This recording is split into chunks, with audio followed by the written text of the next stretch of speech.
All right, what we have here today is the state of Tennessee, or actually it's Jimmy Reeder's post-conviction relief petition. It's the state of Tennessee versus Jimmy Reeder is the style of the case. But this is dealing with the post-conviction relief petition that Mr. Reeder has filed. Mr.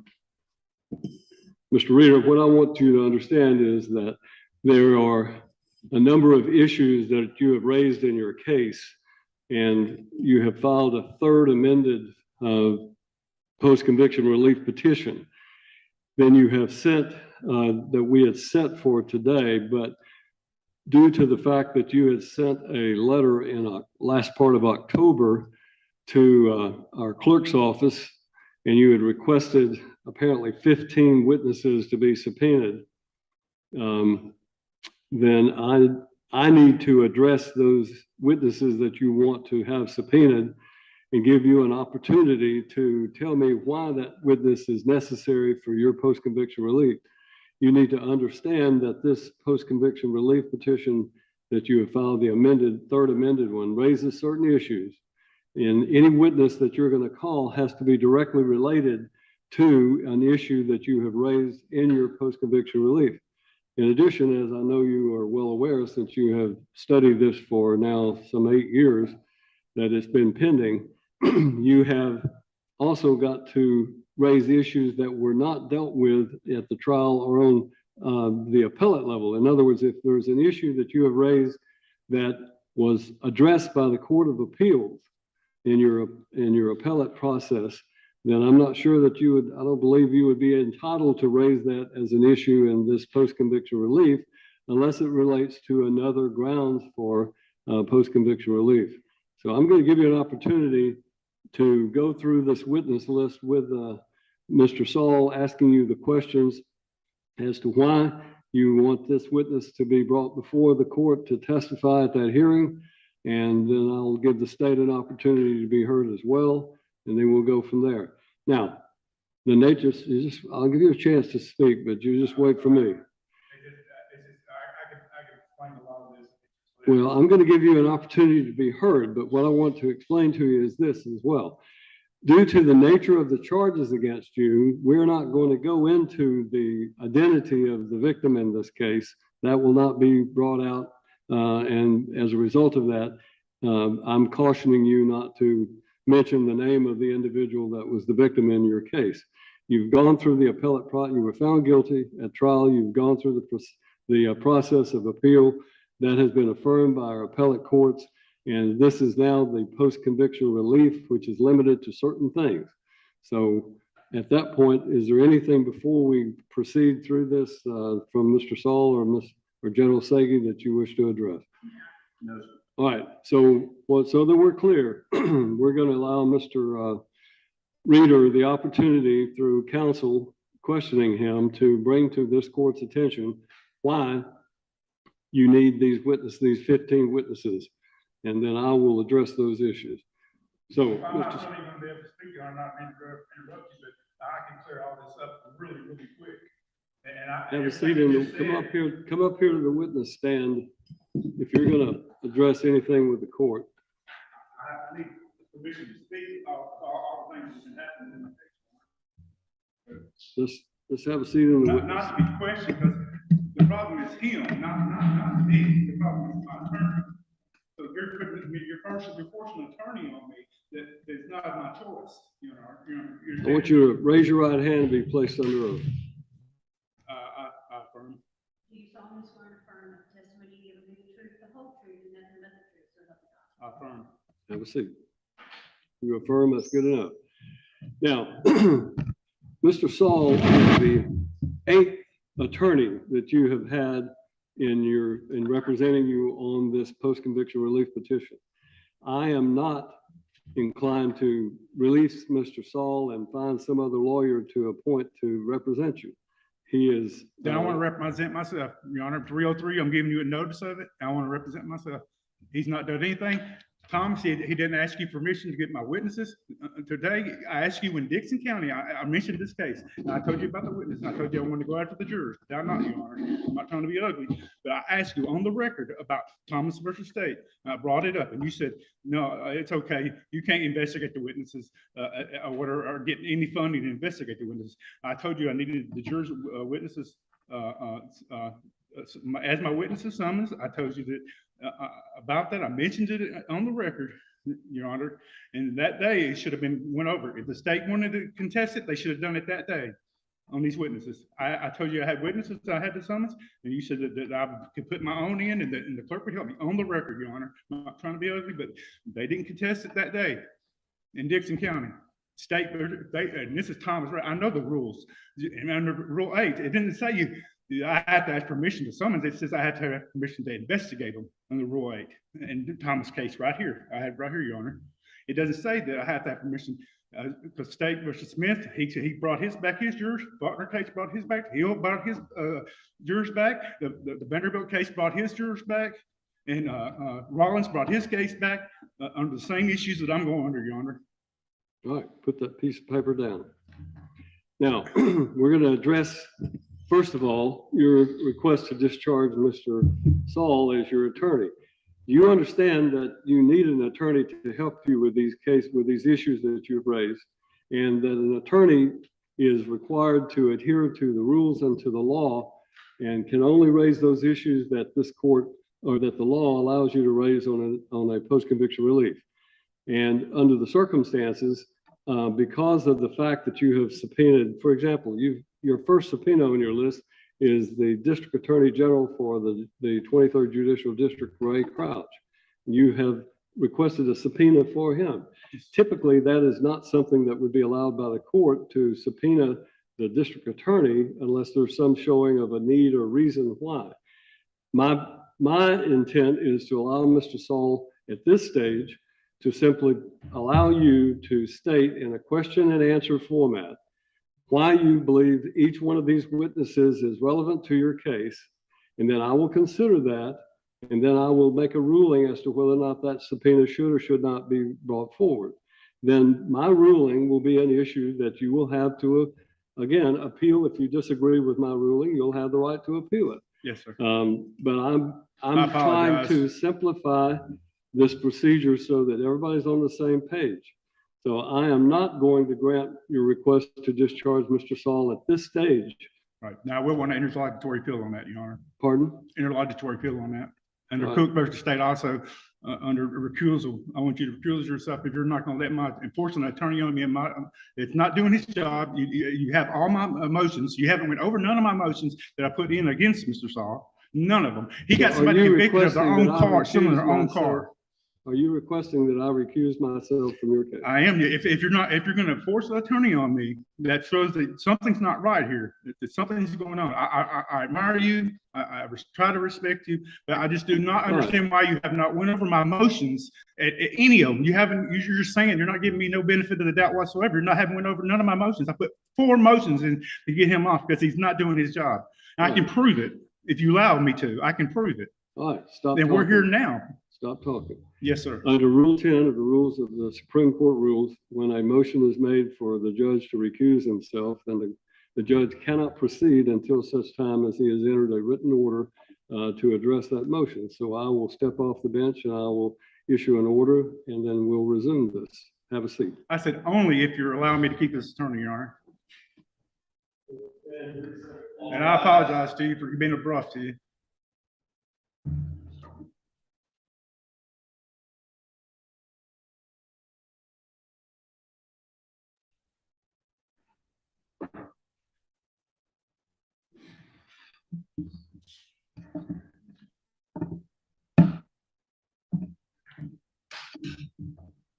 Mr. Reader, I have drafted an order that will be entered on the record that denies your motion to recuse this court. So we may now proceed with the question and answer form. I want you to understand one thing. What I'm doing today is to try to address your request regarding these subpoenas. And the simplest and most expedient way of doing that is to have Mr. Saul, who I understand you have issues with, but today at least, we're going to let Mr. Saul ask you the questions about why you want this particular witness and what they may prove or what they may establish in relation to your post-conviction relief. Then the state will be able to ask you questions. I will then have to issue an order regarding which of these subpoenas, if all of them or some of them can be issued, and they will be issued before the next hearing. All right. So if everybody's on the same plan, the sooner we can get through this, the quicker we can get a resolution. Yes, sir. Well, I have intent to use, we can go over that today. I got also intent to use evidence in the post. We could address that if you want to. I got what evidence? Pardon? Also, I have the jurors I want, if they do come, or the witnesses, I want them to be sequential, because the last time allegedly the DA talked to him before he came in to the new hearing, allegedly. But so I do want them to be sequential, you know what I'm saying? Now, I got law to back that up, Your Honor. All right. Well, number one, none of those witnesses are going to testify today because I'm going to have to resolve the issue about whether or not they should or should not be called. So keep in mind that today is all about you satisfying me that there is a legal and relative basis for those witnesses to be brought in to testify.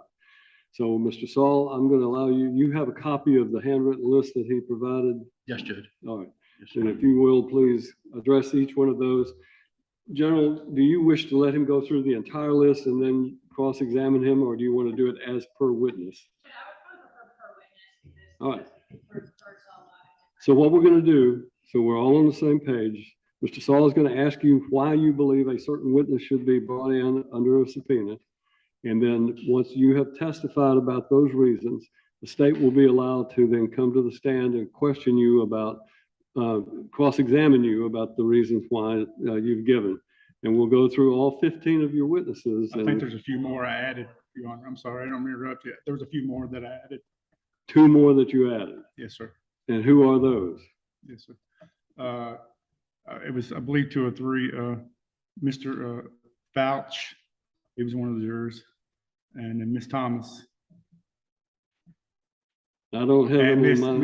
Miss Gazea, it's G-A. I mean, I have the list in my stuff, but and then it had Z and then I. She worked for Vanderbilt College. All right, if you, well, I have 15 witnesses that were on the list you supplied on October the 28th. So if you have 2 additional ones, you need to go step down and retrieve those.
All right, let's go ahead and start with the first on the list and move over. We'll work down to it and we'll get to the one he's added. So. Yes, sir, Judge. Mr. Reader, if you could just state your name for the court, please, for the record. Pull that microphone down so that you're speaking more directly into it. Okay. Mr. Reader, will you state your name for the record, please? Jimmy Lee Reader. All right, Mr. Reader. Number 1 on the list that we've spoken of regarding potential witnesses for your PCR hearing. The first one I'd like to talk to you about is Mr. Ray Crouch. Can you tell the court why you feel it's necessary for Mr. Crouch to testify at your PCR hearing, please? Yes, sir. Well, motion for the new trial. He made allegedly false statements due with a motion in limine. when he said he wouldn't let any character evidence come in, and agreed to it on the record to the judge, and they all agreed to it. And my recordings were all character assault and talking about other people that wasn't relevant under State versus Moore. And it was supposed to be retracted everywhere that they agreed to it. It was supposed to be, even the appellate court, it's in my brief, it says that they agreed to it. It was supposed to be retracted. Anywhere I asked for an attorney, the jury wasn't supposed to hear that. For what reason, I do not know, because it seemed like to me it'd be more of an issue under Miranda warnings and issues of talking about attorney. And, you know, under our Arizona case, that it wasn't really supposed to come in anyway, but that they asked for it to be retracted. Also, he said on the statement, well, we're not going to let it come in unless anything about his prior records or anything like that, unless he gets on the stand. Well, State versus, I believe it's Smith. You can't put somebody in fear to keep them from getting on the stand. Not only that, they alleged, he assumed, which I think he thought it, that there was only a letter, and that was the motion that Mr. Baum and him agreed on. But it was really talking about, Mr. Baum didn't put the motion in correctly. He was supposed to put in, you know, the 404B ruling, and, you know, 404(1), 2, 3, and, you know, and relevance and all that kind of stuff. Judge Sexton, I believe it was. It was supposed to, but they were alleging that the state was alleging all they had was a letter. They didn't even say anything about using my recordings or anything at that time. And so I'll give Ray the benefit of the doubt. Maybe he just didn't know that they were talking about the letter and not about the recordings. So we have to bring it back to clarify that. And then Mr. Wilson was there also during the new trial, and they could have just put him on the stand, which they asked, do you want to put Mr. Wilson on the stand to answer several questions about certain issues that they agreed on, but Mr. Baum felt it never did that. So I need to also Mr. Wilson for that reason too. All right. So I don't want to continue into we'll talk about Mr. Wilson in a moment. So essentially what you're saying to the court is Mr. Crouch would be necessary because he would need to be able to articulate whatever the agreement was regarding a motion in limine regarding your Fifth Amendment rights and when you invoked your right to counsel. And character assault, the Tennessee rules, they ruled on not to let any character evidence before my trial. It's in the I have the motion in limine with me right now. Okay. And it says that he agreed on that for it not to come in. All right. Also, Mr. Krause needs to come back also because it's a jury issue that he played football with the juror, and he went to school with the juror. That is allegedly Mr. Fisher, Robert Fisher, Robert Allen Fisher. So he went to in school with him on that issue, and he was asked by the court several times, do you know any parties involved in this case? And he never came forward about, actually kind of knew me a little bit through just we do contractor work and stuff and everything. But he also, we're dipping into Nariel, we're dipping into Robert Fisher on another witness, but they're tied together on that issue. Okay. Ms. Say you have some questions for you about Mr. Crouch. Thank you.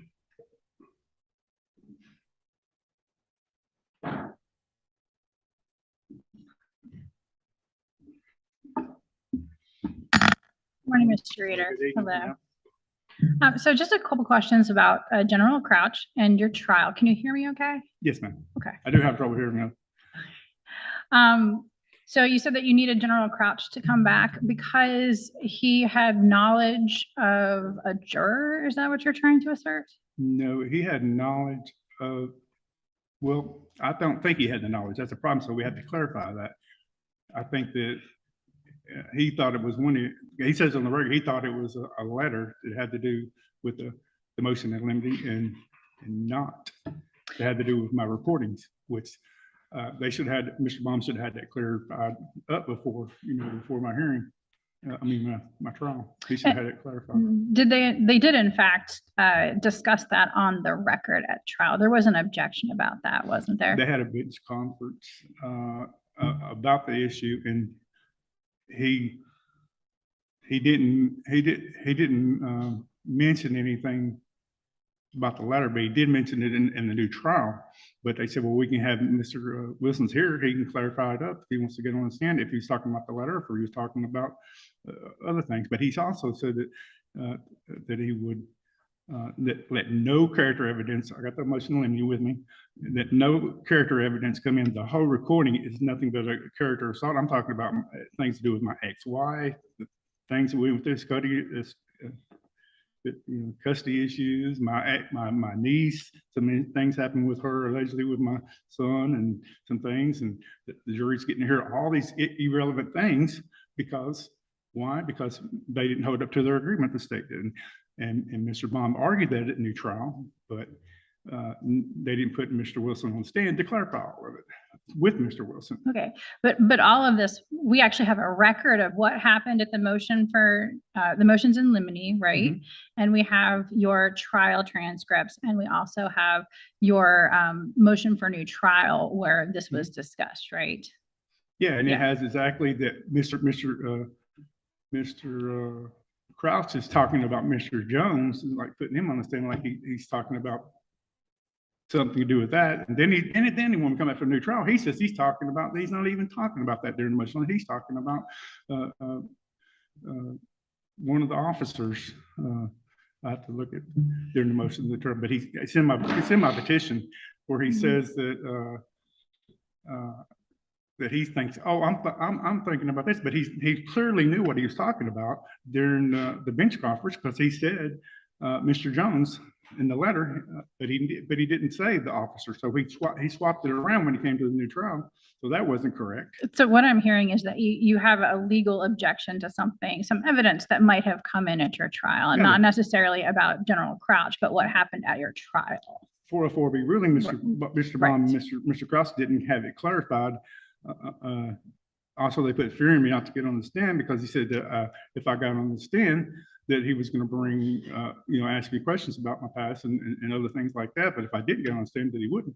And he put fear in me not to want to get on the stand in that issue. And in my brief, you'll see that there's cases backing it up that you can't do that to a petitioner. So what I'm hearing is really your issue is with Mr. Baum and how Mr. Baum handled something, not necessarily what General Crouch said in the courtroom.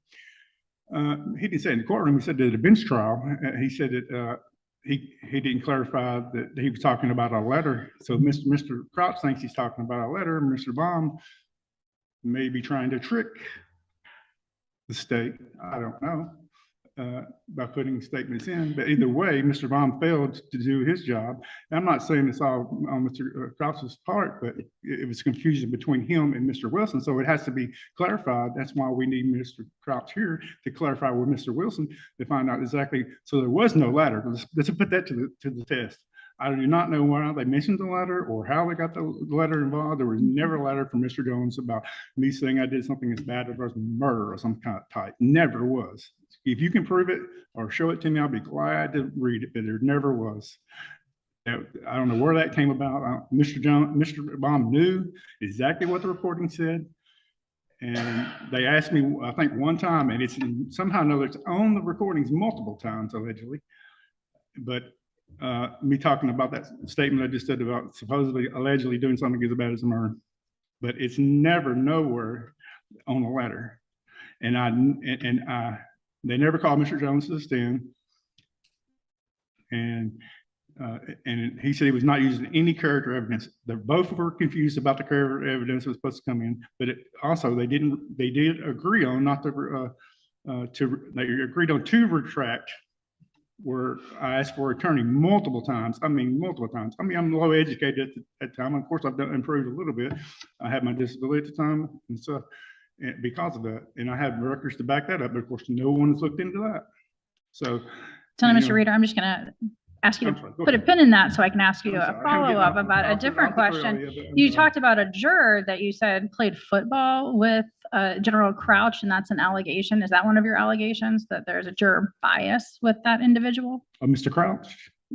with that juror? Mr. Crouch's wife went to school with my ex-wife. We had custody of my kids. I put a motion into, I asked my attorney to put a motion in to recuse himself from the case because him and his wife, plus, she worked at the paper and stuff. And I put multiple things in the paper and stuff, but not for that issue so much as it is my ex-wife at the time had custody of my kids. Supposedly he did say that he tried to talk to her on Facebook, but supposedly she wasn't answering. I don't know if that's a fact or not, but So I was specifically asking about the juror that you said. You mentioned a juror that played football with General Crouch in high school, and you thought that was a... Yes. Robert Allen Fisher went to school allegedly with him. Now, Mr. Reader, you would agree if you went to school with probably a lot of people, right? When you ask a question, you're supposed to answer it. You're supposed to respond. Do you know everybody? Do you know everybody in your high school? Did you know everybody that you went to high school and all of their names? They played football together. That's pretty close. Do you have especially when allegedly your sister made allegedly videos with the football team, and it's the same kind of issue. But anyway, we'll get off on that. But yeah, there's other reasons they can be brought up. All right, so are you alleging that Mr. Robert Fisher made false statements? Is that what you're alleging? No, I'm alleging that Mr. Robert Fisher, Alan Fisher, did not come forward and respond. And it's a Supreme Court ruling that you have to respond to questions in a order. Okay. It's in my petition. Your Honor, I'll pass the witness. Well, so that I'm understanding and clear on this, if I understand correctly, your need for General Crouch to appear as a witness is relating to what grounds on your post-conviction relief? There's specific grounds that you have to allege. So what grounds are you alleging that his testimony would relate to? Well, I think it's in the first part, and it's also in the last part where it says the 404B ruling where they didn't retract. The grounds that you've alleged are ineffective assistance of counsel, juror bias, misconduct by the district attorney in statements made to the jurors. I'm asking you as to General Crouch's testimony, which of those grounds will his testimony relate to? It's under prosecutor misconduct and I have to look at my petition, look at the grounds. That's all right. I'm just asking if you can tell me how you think his testimony relates to the grounds that you've raised. Because he agreed to something on the record on not putting any character evidence on, and he did. Right. And also he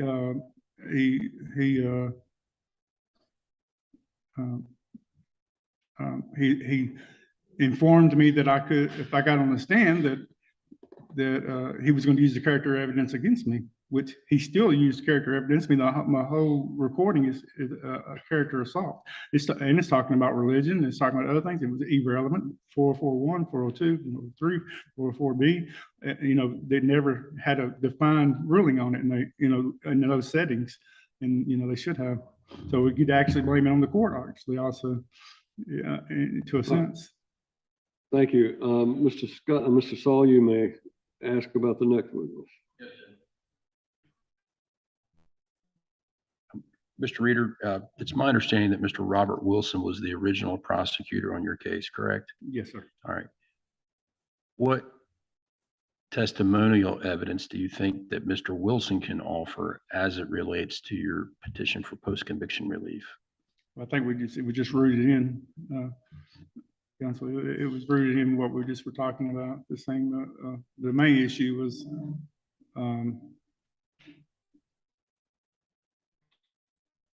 well, then we have to go into more juror issues. Larry D. Fisher was accused of, indicted for 27 indictments for sexual, for child rape and incest. And Mr. Wilson was the DA on his case, along with Jake Lockwood as the attorney, which was my attorney also. And for new trial, we brought back Miss Fisher, Rebecca Dawn Fisher, and asked her specific questions about Mr. Fisher.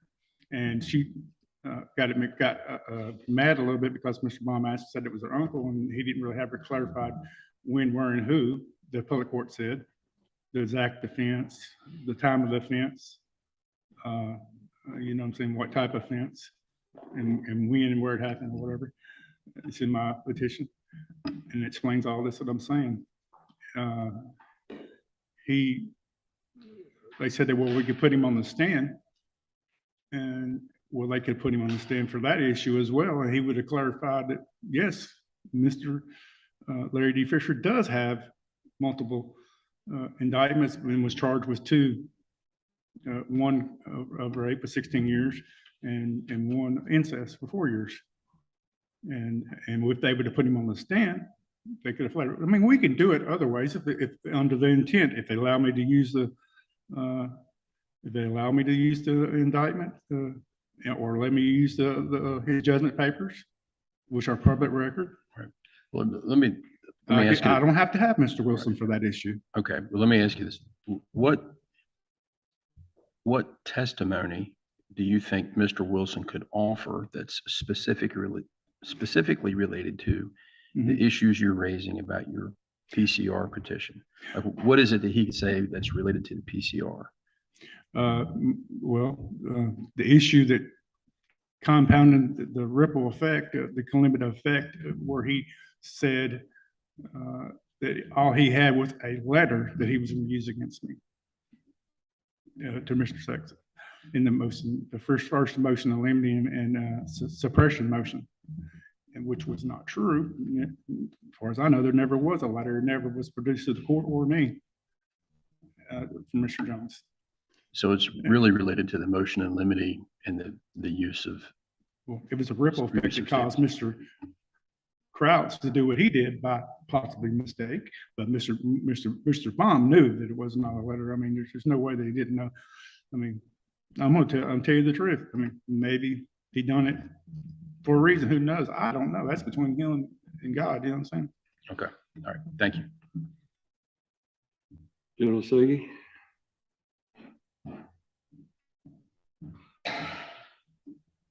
So, Mr. Reader, again, your real issue with Mr. Wilson is really what Mr. Wilson and your attorney, Mr. Baum, agreed to, or anything that Mr. Baum was engaged with Mr. Wilson. That's correct? The first suppression and limiting to Mr. Sexton, yes. And also the jury issue that he could have put him on, Mr. Baum could have put him on the stand that day and clarified it. And I would have had some kind of altered judgment or something that particular day, 9.5 years ago on the new trial. If he would have just put him on the stand, the appellate court said I didn't ask when, where, and who. Mr. Wilson could have clarified it up if he just put him on the stand. So really, this relates to the ineffective assistance of Mr. Baum and why Mr. Baum did or didn't do something. Is that correct? Right. Yeah. I'll pass, Judge. All right, thank you. Mr. Saul.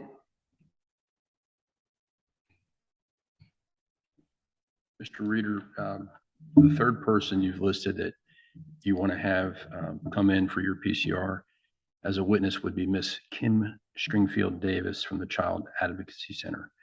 What testimony do you think she can offer specifically related to the issues of your PCR? She's the one from Nashville, I believe, the nurse practitioner, I believe, in Nashville. Ms. Springfield was the director of the Child Advocacy Center at the time. She was no longer with the Child Advocacy. She is no longer the director, but she was, if I understand correctly, the director of the Child Advocacy Center at the time of your trial. So that would be who she is. Now, Mr. Saul is asking you, and I will ask it as well. Why do you want her brought in to testify? What is it she's going to say that you think relates to an issue that's before the court? She used a book, 2 books, and didn't bring the books and didn't have the books with her. And the rules that I put into play, I believe the state, it's a Fisher case also. You can't, if you don't have the book in front of you, or the state doesn't have a copy of it, or your attorney doesn't have a copy of it, then therefore you can't use scientific evidence in your favor that it's not presented to your attorney or to the state. And she didn't do that. Also, she made statements about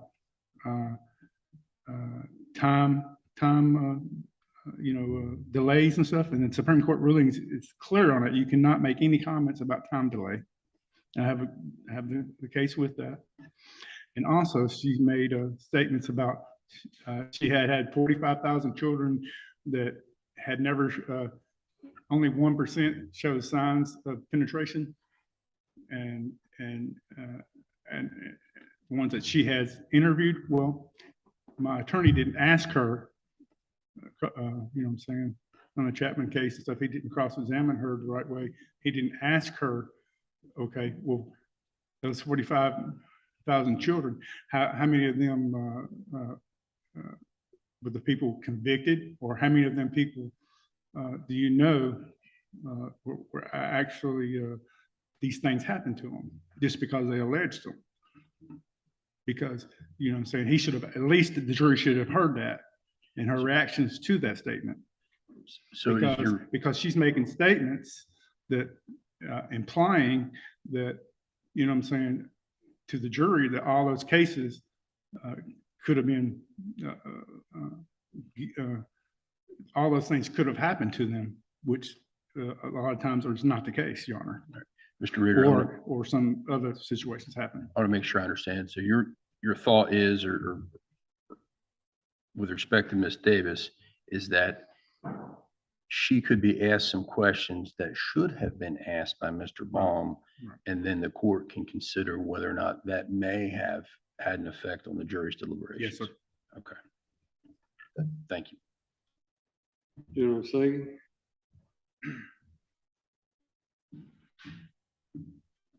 So, Mr. Ritter, we're discussing Ms. Stringfield, who, as Judge said, was the director of the Child Advocacy Center at the time. If you recall, at your trial, she's the one who had the videos. She's not the one who examined the victim. So why do you need Ms. Stringfield to come testify? She was the witness who placed the two victims' videos. Okay, I've got her mixed up with Miss Gallatin, probably. Miss Gallatin's the one that I guess was at General Hospital. So we'll have to probably re-ask the questions, I guess, because Yeah, so, I had them mixed. I guess that's what I was thinking. I had them mixed up. so why do you need Ms. Stringfield from the Child Advocacy Center? I need her because she had some that were marked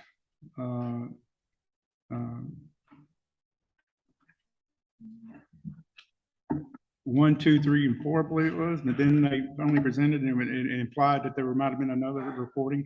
I don't know if they ever had, if someone else in the room was recording, or if they even had security cameras that were recording. Yeah, I think at your trial, they went over that there were 2 videos for your case, and those 2 videos were authenticated and placed there, and the testimony was that they just didn't know why they were labeled. Right. 2 and 3. Like those are the 2 videos. Right. I mean, that's a good point. We might not need her, but I just figured that she would be there, but for in case something popped up, you know what I mean, that we need to go over with Miss what is it? The one that was, I guess the one. But that was already questioned. They already questioned that in court. Like they already took care of that. Well, she said as far as she knows, so that means she didn't take them. So she didn't definitely answer the questions, what I'm saying. But there was testimony that those were the 2 videos that went with your case. That's what I'm saying. But he asked her, was there any more? And she didn't definitely say she said as far as she knows. That's not a defined question. You know what I mean? It's not, I mean, it could be, may not be. All right. Mr. Saul, we're moving to number 4. Yes, sir. Mr. Reeder, with respect to the 4th witness you've listed, it's Miss Allison Goldberth from the Child Advocacy Center. What specifically do you think that she would be able to testify to as it's related to your PCR?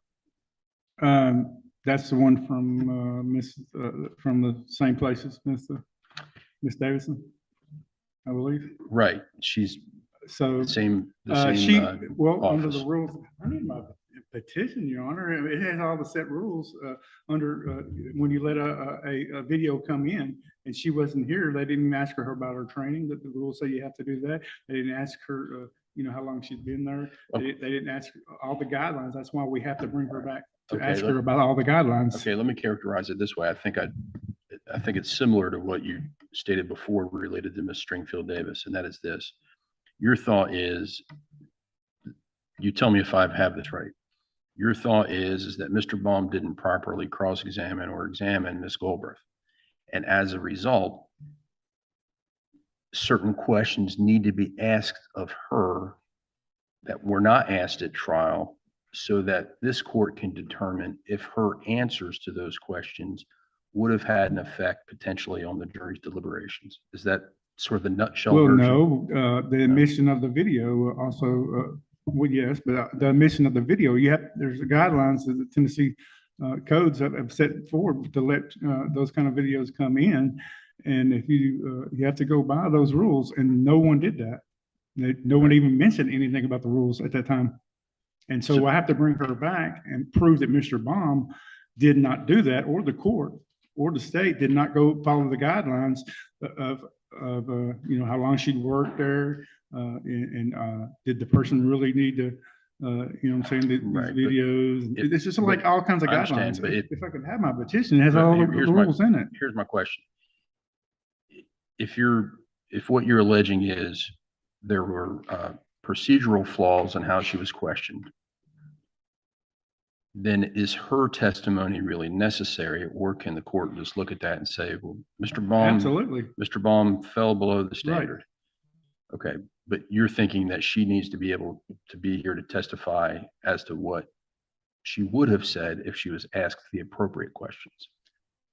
Well, I mean, the point is I have to prove that Mr. Baum did not follow the guidelines of the codes of letting video things in that. Yeah. And I have to prove that she was, how long she'd been, doing it, interviews, and all the guidelines that come along with that. It's 24 something other code. It's in my petition. All right, I understand. Thank you, sir. She'll say.